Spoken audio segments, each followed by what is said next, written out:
अगर आप प्रेगनेंसी के लिए ट्राई कर रहे हैं और बार बार ट्राई करने की वजह से भी आपकी प्रेगनेंसी नहीं हो रही, तो ये वीडियो आपके लिए है। आज मैं आपको कुछ ऐसे एलिमेंट्स बताने लगी हूँ एज अ कपल, जिसको आप फॉलो करें और सबसे पहले अपना प्रॉब्लम डायग्नोज करें। हमारे यहाँ मसला ये है कि सबसे पहले आप कोई भी हार्मोन प्रोफाइल नहीं करवाते, किसी किस्म का भी अपना जो है वो चेकअप नहीं करवाते या डायरेक्ट जाते हैं तो हार्मोन्स पे चले जाते हैं। तो ये गलती आपने नहीं करनी है। अस्सलाम वालेकुम, मेरा नाम डाइटिशियन हफ्सा नजीर अहमद है और आज हम बात करने वाले हैं मेन फर्टिलिटी और फीमेल फर्टिलिटी पे। बहुत सारे कपल जब हमें विजिट करते हैं तो वो लास्ट ऑप्शन समझ के आते हैं और कहते हैं कि भाई हमने तो आईवीएफ भी करवा लिया था या आईयूआई भी करवा लिया था, फिर भी जो है वो प्रेगनेंसी सक्सेसफुल नहीं हुई। तो सिर्फ और सिर्फ डाइट प्लान और चंद सप्लीमेंट्स खाने से प्रेगनेंसी किस तरह से हो सकती है, तो आज मैं आपको इसके पीछे की कहानी बताती हूँ। कि आपको पता है कि फीमेल में जो मेन हार्मोन बनता है इसको हम एस्ट्रोजन कहते हैं, और इसके साथ साथ जब एक फीमेल माँ के पेट में होती है तो अल्लाह ताला की तरफ से एक ऐसा निजाम है कि उसी टाइम डिसाइड हो जाता है कि उसने अपनी लाइफ में कितने एग्स प्रोड्यूस करने हैं, यानी कि उसकी ओवरीज डिसाइड कर लेती हैं। और बहुत सारे फैक्टर जो कि फर्टिलिटी को इफेक्ट कर रहे हैं, उसमें सबसे पहला फैक्टर तो आजकल बहुत जल्दी प्यूबर्टी यानी कि जवानी का जल्दी आ जाना है। जिसने 14 से 15 साल में साइकिल स्टार्ट होना था और पीरियड शुरू होने थे, वही पीरियड जब 9 से 10 साल की उम्र में आ जाता है, तो आप सोचें कि आपके 6 साल पहले से एग रिलीज होना शुरू हो गए हैं। तो जिसकी वजह से बहुत सारी फीमेल्स के आजकल एएमएच बहुत लो आता है। एएमएच एंटी मलेरियन हार्मोन दरअसल वो पैरामीटर है जो डिसाइड करता है कि अभी आपकी बॉडी ने कितने एग्स प्रोड्यूस करने हैं और आपकी कितनी फर्टिलिटी की कैपेसिटी रह गई है।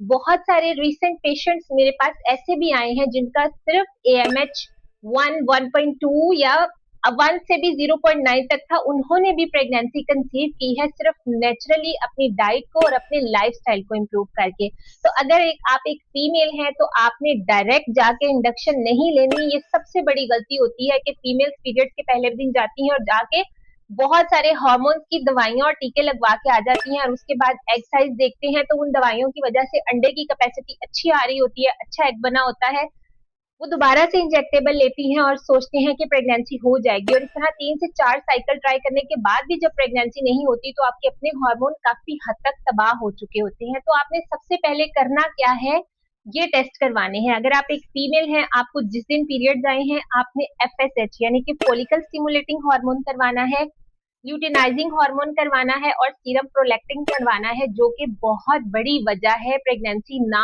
होने की। और इसके साथ आपने सी पेप्टाइड यानी कि इंसुलिन रेजिस्टेंस का टेस्ट करवाना है, और इसके साथ साथ आपने अपना विटामिन डी और आयरन लेवल चेक करवाना है। ये बेसिक टेस्ट है जो कि एक फीमेल की फर्टिलिटी के लिए बहुत ज्यादा जरूरी है। अब आपने क्या करना है, इन सारे हॉर्मोन्स को इम्प्रूव करने के लिए 3 स्टेप्स को फॉलो करना है। नंबर 1, बार बार मैं फोकस करती हूँ कि आपने अपना स्लीपिंग साइकिल इंप्रूव करना है। रात को जल्दी सोना है और सुबह को टाइम से उठना है, जो कि नेचुरली आपकी बॉडी में हार्मोन ठीक कर देता है।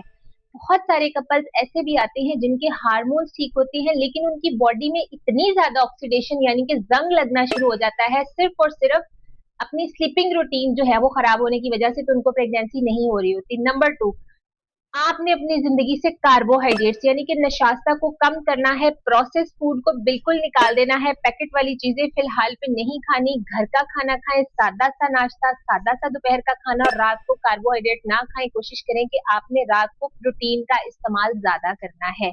नंबर 3, वेरी इंपॉर्टेंट, आपने 3 सप्लीमेंट स्टार्ट कर लेने हैं। उसमें सबसे पहला तो जिंक है, आप जिंक खाएं।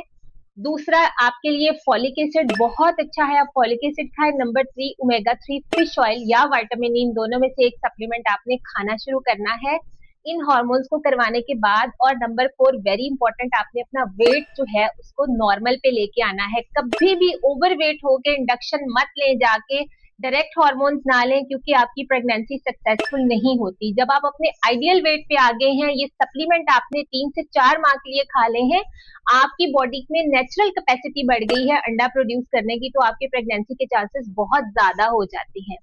नंबर 2 स्टेप आपने ये लेना है कि जब आप 3 मंथ्स इनका इस्तेमाल करके जाके हार्मोन प्रोफाइल करवाएंगे और आपकी हार्मोन प्रोफाइल बहुत अच्छी आती है, तो अब सबसे इंपॉर्टेंट पैरामीटर आता है मेल का टेस्ट।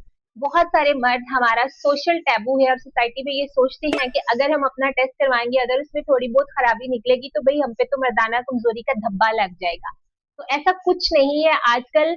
अगेन यही फैक्टर जो मैंने फीमेल के लिए बोले हैं, स्लीपिंग साइकिल, कार्बोहाइड्रेट का ज्यादा इस्तेमाल, प्रोसेस्ड फूड और वॉक और एक्सरसाइज ना होना मर्दों के हार्मोन को भी बुरी तरह तबाह कर चुका है।